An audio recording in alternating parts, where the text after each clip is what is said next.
Kreu I Partisë Demokratike Shqiptare Menduk Thaçi ka drejtuar akuza të rënda ndaj liderit të Bashkimit Demokratik për Integrim, Ali Ahmeti.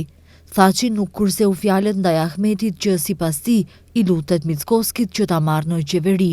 Sinqerisht mendoj se ai është kanceri I politikës shqiptare të Maqedonisë tashmë edhe me dy metastaza, me Zjadinin edhe me Taravarin.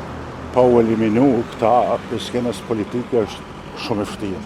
Shumë e rëndë që të rishëndoshet skena politike. Gjithë kjo të bën të brengosës shumë, po unë mendoj se PD-sha dhe njerëzit që mbështesin PD-shan vetëm e përforcojnë bindjen e ringritjes së PD-shas.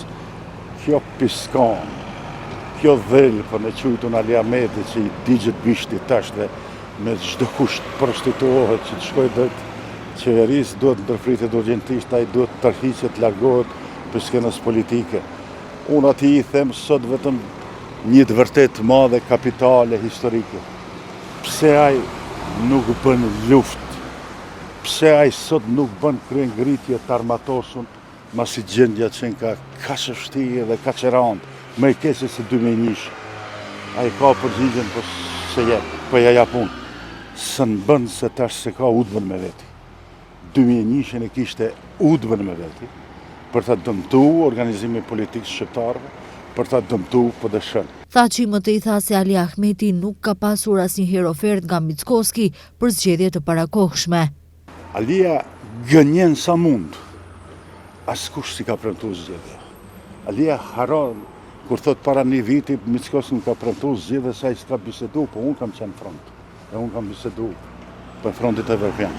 Asnjë ofertë nuk ka, asnjë premtim nuk ka, asnjë kontakt serioz, pa I vetëm tenton t'i mashtrojë njerëzit, të cilët I ka për rreth vetes, se ekziston një shpresë. Shpresë për BDI nuk ekziston, gjersa ai është në krye të BDI-s. Thaçi këto komente I ka bërë pas homazheve që bëri tek varri I Arbën Xhaferit me rastin e ditëlindjes së tij. Ai tha se rruga e trasuar nga Arbën Xhaferi duhet të vazhdojë.